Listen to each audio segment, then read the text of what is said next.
Et c'est pour cela que c'est tout le Sénégal qui s'est rassemblé ici, le monde entier disons, pour partager la peine qui frappe la famille, la sainte famille Sy. En début de soirée, les talibés se sont retrouvés à la Zawiya Cheikh Seydi El Hadji Babacar Sy pour la Khadra du vendredi. Ils ont prié pour le repos de l'âme du défunt Khalife et pour un Sénégal de paix. L'administration sénégalaise se veut un vecteur d'émergence et de performance. Elle donc compte s'adapter aux défis nouveaux en élaborant une nouvelle loi de la fonction publique. La réflexion est menée par un comité de pilotage. Il a été installé hier. C'est un compte-rendu de Rougui Atouba. Pour être plus performante, l'administration sénégalaise engage des réformes. Elle a lancé le processus de révision de la loi 61-33 du 15 juin 1961 relative au statut général des fonctionnaires. Cette loi aujourd'hui, bien que ses fondamentaux sont toujours bons, elle n'est plus tellement adaptée à notre contexte actuel, puisque ce à quoi nous engage Monsieur le Président de la République, c'est d'avoir une administration performante, une administration qui puisse porter tous les défis et enjeux du plan Sénégal émergent. Et pour cela, nous avons besoin de ressources humaines qui soient adossées à un cadre adapté. Une nouvelle loi de la fonction publique est alors nécessaire pour mettre fin à des dysfonctionnements. Certains sont notés dans l'évaluation des fonctionnaires et le recrutement. Il faut peut-être changer de façon de procéder au recrutement, puisque c'est extrêmement important. Si un bon recrutement est fait, ça peut être une sorte de présage pour un résultat probant. Par rapport aussi à l'évaluation, il y a un problème. Donc il nous faut une notation, une évaluation qui est fondée sur les mérites, sur les compétences. Le comité de pilotage chargé de réfléchir sur ces questions est invité à adopter une démarche inclusive. Il va partager les résultats de ses travaux avec tous les acteurs et partenaires sociaux. Santé, 32 millions de dollars pour accentuer la riposte contre le paludisme. Des fonds apportés par la Banque islamique de développement et la Fondation Bill Gates. Une délégation mixte des deux institutions a rencontré les autorités sanitaires. Auparavant, elle s'était rendue au PNLP et dans un poste de santé de la banlieue à Pékin précisément. Les détails avec Oumar Diaw. Poste de santé de Dego dans le district sanitaire de Pikine. Des femmes attendent une consultation pour leurs poupons pendant que la délégation de la Fondation Gates et de la Banque islamique de développement suit une présentation sur le paludisme en net recul. En 2010, on était à 8794 cas et en 2016, on est à 219 cas. Donc, il y a du chemin qui a été parcouru. Le poste de santé dispose d'un intéressant outil d'aidodiagnostic qui est le laboratoire. La goutte épaisse reste un moyen sûr de confirmer ou d'infirmer les suspicions. À l'arrivée du patient, on prélève 2 gouttes de sang pour pouvoir savoir s'il y a des parasites ou pas. Le Sénégal a multiplié les stratégies de lutte contre le paludisme depuis plus de 2 décennies. Le PNLP, qui est en charge de la mise en œuvre des programmes, a besoin du soutien des bailleurs. Une nouvelle initiative sur une vingtaine de districts va être lancée. 32 millions de dollars, plus la contrepartie de l'État à hauteur de 5 millions, qui va nous permettre véritablement d'accélérer la lutte contre le paludisme. Lors de la rencontre avec le ministre de la Santé, l'appui des partenaires techniques et financiers a été loué en anglais, s'il vous plaît. This fund is something very important because this is showing solidarity, and it is not because some countries have been healthy that they will not support others. But the others also don't need to stay and wait. Les efforts du Sénégal se mesurent à la diminution des cas de consultation pour paludisme dans les structures de santé. Malaria was the number one in all the consultation everywhere. Today, for example, 2 cases a year or no cases anymore in the north. Si dans le nord du Sénégal, le stade de préélimination est acquis, il reste des efforts à faire, surtout en direction des régions méridionales du pays. Même si on arrive à la préélimination en 2020, il reste l'objectif d'élimination. Des stratégies adaptées, comme la chimioprévention du paludisme saisonnier, sont nécessaires, tout comme les partenaires dans un monde de plus en plus marqué par un repli sur soi. Et puis le groupe de la Banque africaine de développement met à la disposition du Sénégal et de la Mauritanie un financement de 26 milliards 700 millions pour le projet de construction du pont de Rosso sur le fleuve Sénégal. L'accord de financement qui couvre les 46% du coût global de l'ouvrage a été signé ce soir, même au ministère des Finances. Mamadou Sambambo, compte rendu. L'accord de financement ainsi signé jette les bases de la construction prochaine du pont de Rosso sur le fleuve Sénégal. Le projet de construction du pont de Rosso est en parfaite cohérence avec les objectifs prioritaires du plan Sénégal émergent et qu'à ce titre, il est inscrit dans le plan d'action prioritaire 2014-2018. Il s'agit donc, par la réalisation de cet ouvrage, de poursuivre la dynamique de transformation structurelle de notre économie en mettant en place un ensemble d'infrastructures structurantes pour faciliter notamment l'acheminement de la production nationale destinée au marché africain. Le groupe de la BAD contribue pour presque la moitié du financement nécessaire à la réalisation de cet ouvrage dit de coopération et d'intégration. La contribution de la Banque africaine de développement d'un montant global de 26,7 milliards de francs CFA correspond à 46,5% du coût total et comprend un prêt FAD, Fonds africain de développement à la Mauritanie, d'un montant d'environ 20,6 milliards de francs CFA, et un prêt Fonds africain de développement au Sénégal d'un montant de 6,1 milliards de francs CFA. Le pont de Rosso sur le fleuve Sénégal et le pont de Farafenni sur le fleuve Gambie sont entre autres infrastructures très d'union entre les régions africaines qui ont bénéficié de l'appui de la BAD. Cette infrastructure moderne, répondant aux normes et standards internationaux, va grandement améliorer les conditions de transport des personnes et des biens entre le Sénégal et la Mauritanie, avec un effet direct sur le relèvement du niveau des échanges économiques entre nos deux pays.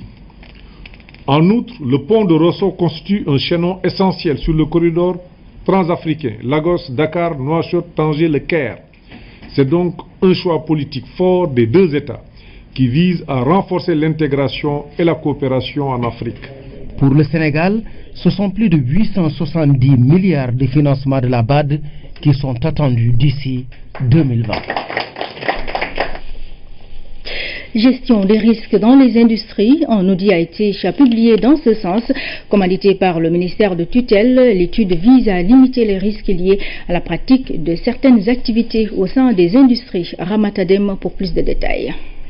La gestion des risques par la prévention, une option du ministère de l'Industrie et des Mines qui souhaite mettre ses agents dans les meilleures conditions pour plus d'efficacité. La cartographie des risques est un outil qui permet d'avoir une vision synoptique de l'ensemble des objectifs, d'identifier les risques majeurs auxquels l'entité est confrontée et d'avoir à côté les mesures de correction qui permettent d'aller droit vers ces objectifs-là. Et donc c'est un outil d'aide à la prise de décision et en même temps qui facilite les arbitrages. Un atelier de restitution s'est tenu au sein du ministère, regroupant ainsi les différentes directions. L'atelier a été également une occasion pour le personnel de participer à ça et d'exposer certains problèmes qui, à mon avis, aujourd'hui peuvent être résolus dans un délai très rapide pour, en tout cas, minimiser les risques auxquels ils sont aujourd'hui exposés, notamment après le passage de la mission d'audit. L'audit commandité au sein du ministère de l'Industrie et des Mines va permettre une meilleure gestion des risques et surtout permettre au personnel d'avoir accès aux outils pour de meilleurs résultats dans la mission qui leur est confiée. Nous restons dans l'univers des industries pour parler de la rubrique économie que l'on diffuse aujourd'hui pour des raisons que vous connaissez, le rappel à Dieu du Khalife général des Tidjanes. L'industrie sénégalaise donc à l'assaut de la compétitivité, c'est le sujet. L'ambition déclinée à travers le PSE est fixée à 25% du PIB, mais les produits manufacturés font donc face à la concurrence du fait de la qualité qui ne respecte pas toujours les normes à fort potentiel de technologie, même si le Sénégal n'est pas au même niveau industriel que certains pays du continent et d'ailleurs l'État est en train de mettre en œuvre des mesures fortes pour inverser la tendance. C'est le sujet donc de la rubrique économie signée Abibou Mbaye. Le Sénégal veut enfourcher le cheval de la compétitivité industrielle pour rattraper certains pays de référence. Un pari difficile certes, mais pas impossible pour une économie qui s'est fixée comme objectif l'émergence. Au chapitre 1 de ce plan basé sur une industrialisation durable, porteuse de croissance et d'emploi. L'industrie sénégalaise se porte pas mal vis-à-vis des industries des autres pays de la sous-région, notamment le Nigeria, la Côte d'Ivoire, le Ghana, mais également aussi que l'industrie sénégalaise doit réaliser des bons qualitatifs et quantitatifs pour se rapprocher davantage des pays champions. Un championnat industriel où le Sénégal doit présenter une équipe capable de se mesurer à d'autres économies. Mieux, se fixer un objectif facilement atteignable. Les objectifs qui nous ont été fixés déjà sont d'atteindre les 25% du PIB. Et nous pensons qu'avec tout ce qu'on est en train de mettre en œuvre, y compris la prise en compte donc, de cet état des lieux, qui a été fait par l'Agence nationale de la statistique, et nous pourrons aujourd'hui voir sur quel levier nous devons toucher pour atteindre ces objectifs. Parmi ces leviers à actionner pour une percée sur le marché mondial, la lutte contre la concurrence déloyale, un combat que porte le secteur privé. La concurrence déloyale est en train de terrasser notre tissu industriel actuellement. Et il faudrait qu'on se lève pour éradiquer ce fléau. Il faut éradiquer la concurrence déloyale. Nous autres industriels, nous n'avons pas peur de la concurrence. Mais quand elle est déloyale, on n'y peut rien. Donc c'est ça qu'il faut arrêter. Parce que si l'électricité coûte plus cher ici qu'au Ghana ou bien en Côte d'Ivoire, alors que 40% ou 50% du produit nécessite un facteur électricité, effectivement ce produit-là, s'il sort dans ces conditions-là, ne sera pas compétitif. Donc il faut regarder de manière générale les coûts des facteurs. Ces facteurs de production semblent bien maîtrisés et donnent une vision claire de la politique industrielle. D'abord sur la compétitivité, nous avons aujourd'hui beaucoup d'efforts à faire. Sur les facteurs de production, nous avons également beaucoup d'efforts à faire. Sur l'encadrement des PME et des PMI, notamment dans l'accès au financement, parce qu'aujourd'hui ils accèdent au financement, mais est-ce que c'est la meilleure qualité de financement qui leur est normalement destinée, parce qu'ils ont besoin de faire des investissements. Nous avons également besoin de faire aujourd'hui un accent sur la normalisation, parce que également il faut que nos industries comprennent que quand on va aller sur le marché mondial, nous devons faire des produits de qualité en suivant des normes. En parlant de normalisation justement, les études de l'ANSD ont révélé que 30,6% des industries sénégalaises n'ont aucune connaissance des normes de production. Pour inverser cette tendance, l'Agence sénégalaise pour la propriété industrielle et l'innovation technologique, ASPIT, préconise plus de transfert de technologie pour une production plus concurrentielle. Et je pense que des structures d'appui comme l'ASPIT pourraient contribuer à améliorer la compétitivité à travers effectivement la mise en disposition de paquets technologiques aux entreprises. Parce que nous avons ce qu'on appelle les centres d'appui à la technologie et à l'innovation, avec 80 millions de solutions brevets tombées dans le domaine public, qui est une manne importante, qui est un capital, un patrimoine important, incommensurable en matière d'actifs immatériels, et qu'on pourrait mettre à la disposition des industriels pour leur permettre de mettre à disposition de l'industriel donc l'information scientifique et technique lui permettant effectivement donc de créer de nouvelles innovations afin de pouvoir gagner en compétitivité. La compétitivité étant la capacité d'accroître sa présence sur le marché international et local, basée sur le développement des secteurs industriels. Les services de mise à niveau et d'encadrement collent à cet objectif. Je pense que l'État a un rôle à jouer. Il est en train de jouer ce rôle en mettant en place un environnement favorable. Les industriels aussi ont des contraintes qu'ils ont exprimées. Et aussi nous, structures d'appui au secteur industriel, nous aussi nous faisons de notre mieux pour permettre à l'industrie de se doter des moyens pour faire face à la concurrence internationale sur notre propre marché et à l'extérieur.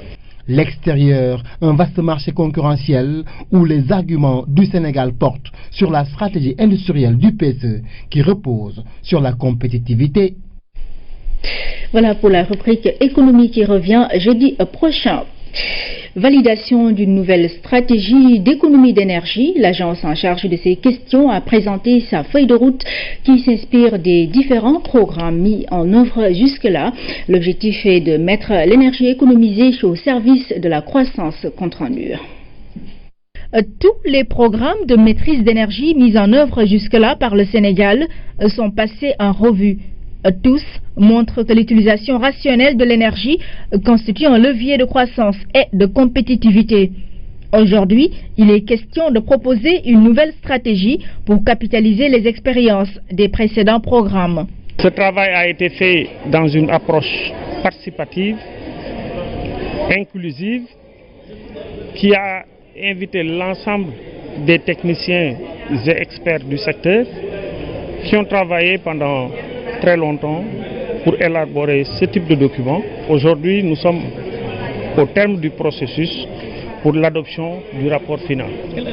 Dans cette dynamique, le Sénégal se fixe de nouveaux objectifs d'économie d'énergie dans différents secteurs. Les deux objectifs qui nous sont fixés dans le plan Sénégal émergent et dans la lettre de politique de développement du secteur, c'est de réussir à faire économiser à l'État du Sénégal 40% dans le cadre de la facture globale, les ménages, l'administration et ainsi de suite. Et dans le cadre de la facture publique d'électricité, 10 à 15% par an. Nous avons initié un programme SARDEL qui a déjà audité 7000 polices d'abonnement de l'administration et l'audit nous a permis d'identifier toutes les anomalies administratives comme techniques. Toutes les anomalies administratives ont été déjà corrigées et là nous sommes en train d'apporter des corrections aux anomalies techniques avec l'acquisition et la pose des batteries de condensateurs. La mise en œuvre de ces nouveaux programmes vise à terme une plus grande efficacité énergétique avec un impact réel sur l'économie. Et nous ouvrons le chapitre consacré à la riziculture. Pour atteindre une bonne production, le capital semencier est primordial. À Sédhiou, des performances sont notées avec une production de 80 tonnes grâce au programme d'appui aux investissements agricoles. C'est ce qui ressort du bilan dressé par le PAPSEN et les producteurs. Saliou Sek nous en dit plus. Le programme national d'appui d'investissement agricole, dans sa mission de réduire la pauvreté dans cette partie sud du pays, a fait d'importantes réalisations. Des réalisations qui portent essentiellement sur le renouvellement du capital semencier. C'est ainsi que le programme a accompagné les organisations paysannes des régions de Kolda et Sédhiou. Pour cette campagne, nous n'avons pas moins de 80 tonnes de semences qui ont été produites par les différentes coopératives. Et de l'autre côté, dans le cadre du partenariat avec l'ISRA, parce que tout le monde sait que les semences, que ce soit les semences de riz ou bien des autres spéculations, il n'y a que l'ISRA qui a la possibilité et qui peut créer et produire des semences jusqu'à un certain niveau. Notre stratégie d'adaptation, c'est d'utiliser des variétés à cycle plus court, notamment les variétés de plateau, et qui sont plus ou moins beaucoup plus productives que les variétés traditionnelles, puisque c'est des variétés qui sont améliorées. Ces résultats de la campagne 2016-2017 ont été présentés au cours de cette rencontre par les différentes coopératives qui travaillent avec le projet. C'est un partenariat vraiment bénéfique pour les organisations paysannes puisque c'est la deuxième campagne où on travaille avec le PAPSEN. Et vraiment la démarche est une démarche vraiment de qualité puisque ce qu'ils font, ils nous donnent des semences de pré-base qu'ils collectent au niveau de l'ISRA. Et maintenant, nous, organisations paysannes, on se charge de faire la multiplication sur le terrain. Rien que pour cette campagne, PAPSEN a pu donner à la COPAD une quantité de 11 tonnes 45 kg de semences qui nous a permis d'emblaver 11,85 hectares de semences en production. Ainsi, le PAPSEN soutient le développement de la filière des semences certifiées de riz par le biais d'une approche intégrée et partagée entre les différents acteurs. Et après quelques années de mise en œuvre, les résultats sont jugés satisfaisants par les partenaires financiers. Les 3 ans qui ont vu pour les PAPSEN travailler dans la filière semences et qui voient maintenant les pays travailler dans la filière semences ont donné des résultats grandissants. Nous pensons, et la journée d'aujourd'hui vient nous le témoigner, qu'on pourra vraiment arriver à obtenir les résultats qu'on cherche et apporter au président de la République les résultats qu'il veut atteindre avec sa politique. La convention signée entre le pays et l'ISRA, le CNR, a été correctement mise en œuvre. en écoutant bien sûr les réactions des destinataires, à savoir les coopératives, à savoir l'opérateur économique chargé pour l'essentiel d'acheter ces productions. Cette rencontre a permis aux participants de préparer la prochaine campagne agricole. Ils ont défini les démarches à faire et le plan d'action. Après le sud, nous allons dans une autre zone risicole, la vallée du fleuve Sénégal, plus précisément à Diama et à Podor. Dans ces localités au potentiel risicole important, de grands projets s'activent pour booster la production. C'est pour accompagner l'État à atteindre l'autosuffisance en riz. C'est un dossier signé Djaina Badia. Accélérer la croissance de la production risicole, une ambition chère à l'État. 3PRD, projet de promotion de partenariat risicole dans le delta du fleuve Sénégal, une des réponses à cette préoccupation. La première campagne démarre donc instamment dans cette saison sèche chaude 2017 qui va démarrer, et donc la deuxième campagne se fera donc en hivernage 2017. Donc actuellement une première phase de 1130 hectares sont en cours de finition pour partir en campagne. Ça peut monter, mais on reste prudent sur les 1130 et que donc en hivernage on aura les 1925 qui sont en cours d'aménagement qui vont tous partir en campagne. Depuis 2011, le 3PRD intervient dans la commune de Diama sur une superficie de 2500 hectares. Un modèle innovant de partenariat public-privé. C'est des aménagements nouveaux, comme sur tout modèle. En fait, c'est la première fois que j'ai vu qu'en fait ce modèle existe dans la zone et que ce qu'il y a comme innovation, c'est surtout l'électricité. Donc ici, c'est pas la pompe avec le gasoil, le carburant, mais cette fois-ci, c'est avec l'électricité. Je cultivais 40 hectares, mais aujourd'hui, je me retrouve avec 25. Les 40 hectares, c'était un aménagement sommaire. Je n'arrivais pas de drainer. J'irriguais avec une motopompe. Mais aujourd'hui, c'est une innovation. Je vois l'électricité, tu vois les poteaux là. Donc si on parle que dans le delta, il y aurait ce projet, les gens n'y croyaient pas. Je me dis que aménagement gis ne fii war nañ ko aménager ndax ñun ñi fi doon béy yëpp amoon na ay place yu am xorom dañ cee def sa gàncax doo ci am rendement bi nga soxla rawatina nag nga béy war a génne ndox dugg ci mënatoo génne surtout man comme li ma la wax sama terrain fii la nekkoon 25 dama ci am cas bu metti cas bi mooy dama fi béy ba dara desul lu dul jëriñoo ko ma suivre ko li ma ci war a def yëpp ma def ko ci.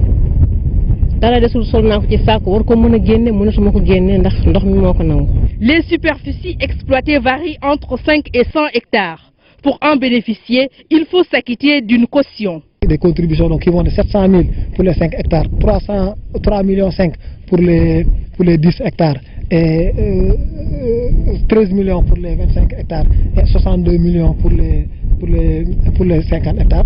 C'est parti jusqu'à 205 millions pour les gens qui avaient demandé 100 hectares, mais ils n'ont pas pu le donner. Donc cette contribution-là, il fallait donc avoir la capacité financière de le donner, ça faisait partie donc des critères. Le projet Agriculture irriguée et développement économique des territoires ruraux de Podor, ADEP, s'inscrit dans la même dynamique. Son champ d'action est certes large, mais il accorde une importance capitale à la filière riz. Nous allons en tout cas améliorer de manière extrêmement importante donc la production de riz ici dans cette zone qui jadis était en tout cas une zone qui à mon avis était un peu oubliée. Piloté par la SAED, le projet a vu le jour grâce à un accord de crédit signé entre l'État du Sénégal et l'Agence française de développement. Le montant du prêt s'élève à 21 milliards de francs CFA. Sur les 2400 hectares qui seront aménagés dans le cadre du projet ADEP, 300 sont déjà prêts pour la contre-saison chaude 2017. Des aménagements qui suscitent beaucoup d'espoir. Depuis AIT bu ma ñëwee nag boobu la ñu commencé ñu nit di yeewu ndax suñu nit ñi yëpp commencé nañu ñëwaat sax ndax liggéey bi bu njëkk moom problème moto pompe la woon. Nous comptons livrer la totalité des 2400 hectares d'ici la fin de l'hivernage, d'ici l'hivernage prochain, donc l'hivernage 2017-2018, et avec toutes les conditions qui sont réunies, notamment des équipements de qualité, mais également l'accompagnement des acteurs, aussi bien au plan technique, mais également au plan organisationnel. L'autosuffisance en riz passe aussi par la disponibilité de semences de qualité. Natal Mbaye, un projet privé vient appuyer l'État dans ce domaine. Accompagner l'État dans ce cadre-là veut dire pour nous aider les acteurs sur le terrain, en l'occurrence les producteurs, à améliorer la productivité et puis la compétitivité par le renforcement des capacités des producteurs à qui nous faisons profiter de sessions de formation sur les bonnes pratiques agricoles. Et à ce jour, c'est des dizaines de milliers de producteurs qui ont bénéficié de cet appui. Et déjà, lors de la première phase de Natal Mbaye, nous avons appuyé le centre de triage de semences de Richard Toll, qui est en fait la seule infrastructure qui existe dans la zone et qui puisse permettre de mettre en place une offre en semences. Donc nous avons appuyé la modernisation du centre, l'augmentation de sa capacité de production. Nous l'avons doté d'un laboratoire et aujourd'hui l'offre du centre de triage de Richard Toll a été multipliée par 2. Natal Mbaye joue un rôle de facilitateur de crédit pour les riziers. De plus, le projet appuie les acteurs de la filière pour la commercialisation et la compétitivité du riz local. Voilà pour la série sur le riz, la suite demain. Et puis, la gendarmerie nationale va augmenter les moyens humains et logistiques pour bien veiller sur la sécurité des personnes et des biens, conformément aux instructions reçues des hautes autorités de la République. L'annoncé du haut commandant de la gendarmerie nationale et directeur de la justice militaire, le général de division, était en visite à Ziguinchor pour rencontrer donc ces éléments. Moussa Manich était de la partie. À peine descendu de l'avion, le général de division Maïsagnan, haut commandant de la gendarmerie et directeur de la justice militaire, a reçu tous les honneurs de la part d'un détachement de ces éléments. Ensuite, cap sur l'état-major de la Légion Sud. Ici, le colonel Charles Dibcham a fait à l'ordre du jour un exposé détaillé du dispositif sécuritaire dans toute la région naturelle de la Casamance. Prise de contact pour faire l'état des lieux au niveau des différentes unités de la Légion de gendarmerie Sud. Voir le niveau de préparation de nos hommes, les points forts, les points faibles, et y apporter des solutions avec l'appui des plus hautes autorités de l'État. La région naturelle de la Casamance occupe une place centrale dans le dispositif sécuritaire de la gendarmerie nationale eu égard aux nombreux défis. Pour mener à bien leur mission, le haut commandement entend renforcer les acquis. Notre mission quotidienne est d'appuyer nos hommes, de venir les voir sur le terrain, nous enquérir de leurs conditions de travail, des difficultés auxquelles ils sont confrontés. Et nous avons reçu mission des plus hautes autorités de l'État, Monsieur le Président de la République, le ministre des Forces armées, pour appuyer nos personnels en termes d'effectifs, en termes d'équipement, pour faire face à la demande de sécurité des citoyens sénégalais. Un autre fléau qui hante le sommeil des citoyens, c'est l'insécurité croissante avec la multiplication des bandes armées notées ces derniers temps. Le haut commandant a assuré que la gendarmerie ne compte pas baisser la garde. L'action des forces de sécurité, la police et la gendarmerie est quotidienne. Nous sommes en permanence sur la voie publique. Actuellement, les résultats de la police en zone urbaine à Dakar, et les résultats enregistrés par les unités de gendarmerie dans les zones rurales et suburbaines montrent que ces bandes sont neutralisées à 80-90%.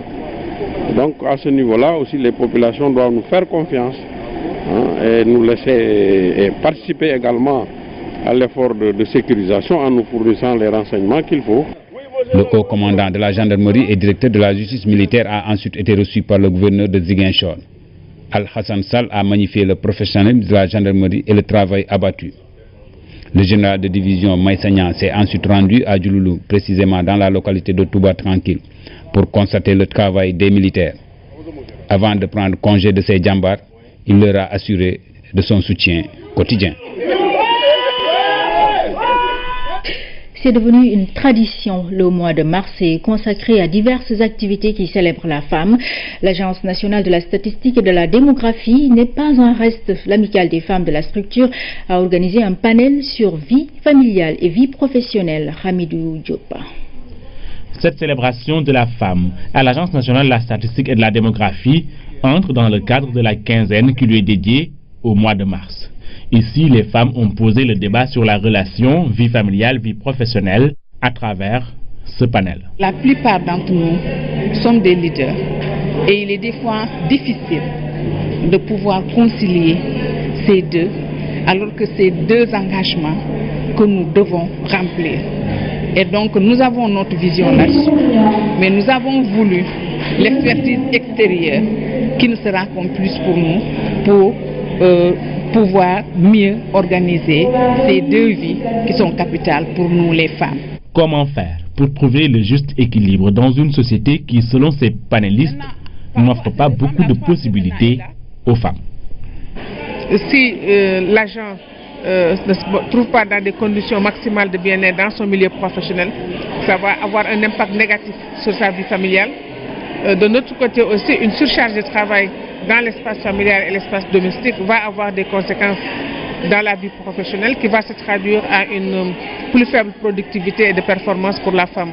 Le rapport 2016 sur l'emploi montre un gap de 20% sur le taux d'activité entre les hommes et les femmes. L'objectif est aujourd'hui de faire de ces femmes des vecteurs de production de richesse. On n'avait peut-être pas conscience de cet important gap et de cette importante possibilité d'avoir des gains de productivité très rapides, parce que simplement il faut jouer sur comment repositionner les femmes, les mettre au travail. Et donc c'est une excellente occasion pour nous de parler de ces chiffres. Le dernier recensement général des entreprises montre que 31% des chefs d'entreprise sont des femmes au Sénégal. L'ANSD annonce dans la foulée la création d'une unité genre au mois de mai. Auparavant, elle a tenu à distinguer des personnes pour services rendus à la grande famille des statistiques. Place à la rubrique métiers. Dans la série des métiers du bâtiment, nous parlons ce soir des plombiers. Les installations de sanitaires n'ont aucun secret pour eux. Le plombier installe, répare et entretient leur mission, leurs difficultés et leur formation. On en parle avec Luce Bitsa. Il a 21 ans, élève en classe de seconde. Aline Diop n'a pas honte du métier qu'il a choisi pour sa vie. Mon métier préféré, c'est le plombier. Le premier, c'est le fait de réparer les robinets, installer des bâtiments ou bien des cabinets, des lavabos. Installer une cabine, il faut avoir une grande surface pour les salles de bain parce que chaque appareil a son dimension. Les plombiers sanitaires ne sont pas trop visibles sur le marché, cependant ils se font remarquer grâce à un excellent travail qu'ils laissent derrière eux. On est en train de monter des lavabos et des chaises de cabinet, puis des douchettes et des chaises sas. Monter des appareillages demande plus de lucidité et de concentration. Tu risques de faire des erreurs, tu risques de casser les matériels des gens et tu vas avoir des problèmes. Et c'est cette concentration qui a manqué à leurs collègues au moment du tournage. In situ, 2 portes en verre ont été cassées. Il y a un verre de cabine qui est déjà cassé tout à l'heure. À chaque fois aussi, il y a beaucoup d'erreurs sur les travaux et des accidents. Pour éviter de payer les pots cassés, ces plombiers appliquent ici à la lettre les règles d'installation sanitaire. Le procédé est simple. Il suffit de bien calculer les volumes et les débits. Ensuite, dessiner correctement le réseau à mettre en place. Oui, pour réussir l'installation, il y a des règles parce que on nous interdit de manipuler des téléphones portables à tout moment. Parce que de nos jours, les jeunes préfèrent plus la connexion que les autres travaillent. À moins de 10 à 15 minutes, les dés sont jetés et cela résulte des connaissances transmises dans différents lieux de formation. Depuis 1997, oui, j'ai commencé à apprendre le métier de plomberie. Oui, à mon père. C'est mon père qui m'a formé. Je l'ai appris ici à Bel Air avec mon grand frère Alaji Boy. Ce travail a un prix. Pour quelques pièces de ce bâtiment, ils ont encaissé 280 000 francs CFA juste pour la plomberie. Alhamdoulilah, parce que je suis jeune et je travaille, je n'ai pas de jours de repos, je travaille les samedis, les dimanches, moi, tout le temps. L'image du métier de plombier est réputée toujours difficile, pénible et peu valorisée. Cette vision n'est pas biaisée, les difficultés sont visibles. Des fois, les difficultés, c'est le problème avec les clients. Ils sont pressés alors que le travail à des règlements, éviter les fausses dimensions. Sinon, tu vas avoir des problèmes après le carrelage. Parce que le sanitaire, c'est le plomberie. Un robinet qui fuit, un évier bouché, un chauffe-eau en panne, le plombier est toujours sollicité. Les dégâts et dommages enregistrés en cas de fuite peuvent être importants et parfois dangereux. Le plombier sanitaire doit être soigneux et minutieux lors d'une installation afin de contourner les obstacles. Toujours dans la série consacrée au métier du bâtiment, vendredi prochain, nous parlerons des mouleurs. En attendant, l'actualité internationale, ce soir, le Maroc et la Syrie, mais nous démarrons par la Gambie et l'Union européenne qui relancent leur coopération économique. Le récit de Cheikh Traoré. C'est le temps des retrouvailles entre la Gambie et l'Union européenne. Banjul et Bruxelles ont décidé de relancer la coopération économique interrompue en juin 2015 après l'expulsion de la représentante de l'UE dans la capitale gambienne. En tournée européenne, le président Adama Barrow a eu des entretiens avec le roi Philippe de Belgique, les présidents de la Commission européenne, du Conseil européen et la chef de la diplomatie européenne. Bruxelles va débloquer 75 millions d'euros pour financer des mesures d'aide immédiate, un appui destiné aux populations vulnérables et à la réhabilitation des routes. 150 autres millions d'euros sont également prévus pour accompagner les réformes démocratiques en Gambie. Des observateurs européens sont actuellement dans le pays en vue des prochaines élections législatives du 6 avril.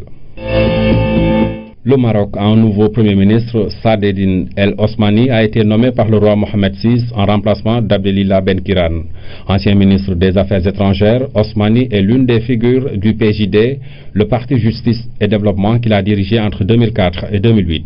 Il est chargé de dépasser la situation d'immobilisme actuelle. Le Maroc est resté 5 mois sans gouvernement, une situation qui a abouti au limogeage de Ben Kiran.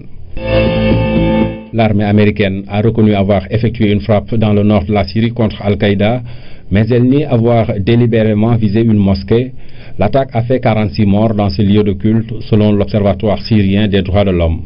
Le commandement des forces américaines au Moyen-Orient a annoncé l'ouverture d'une enquête. Le raid aérien a également fait une centaine de blessés, selon l'OSDH. Et puis nous repartons à Tivaouane, comme je le disais en début de journal, en ce premier vendredi après le rappel à Dieu du Khalif général Al-Maktoum. Les talibés se sont retrouvés pour la Hadra. Sur ces images, l'affluence à la Zawiya Seydi Ababakar Sy de Tivaouane, les musulmans ont prié et rendu hommage au défunt Khalif Cheikh Ahmed Tidiane Sy Al-Maktoum. Les fidèles ont également prié et souhaiter longue vie à l'actuel Khalif général des Tidjanes, Serigne Abdul Aziz Al-Amin. Dans l'actualité sportive, le Sénégal remporte son premier match du tournoi de la zone 2. La compétition est qualificative à l'Afro-Basket masculin senior 2017 au Congo-Brazzaville. Ce vendredi à Bamako, les Lions ont donc battu les Cap-Verdiens 78-64. Les temps forts avec Thierno Diallo. Quatrième lors du dernier Afro-Basket, le Sénégal ne devait pas faire moins qu'une victoire devant le Cap-Vert 9e.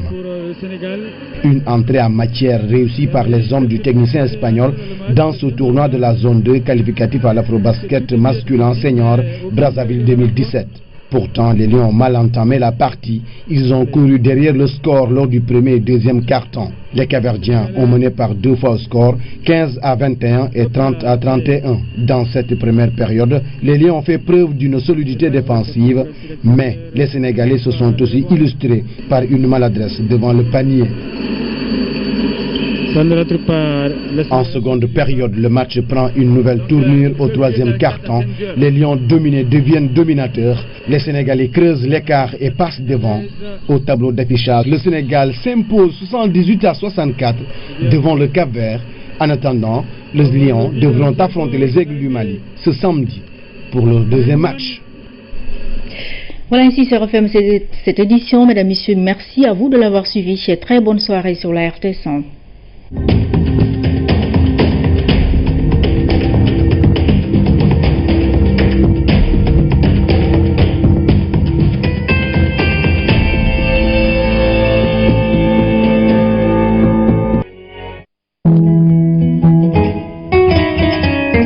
La météo vous est offerte par Bank of Africa.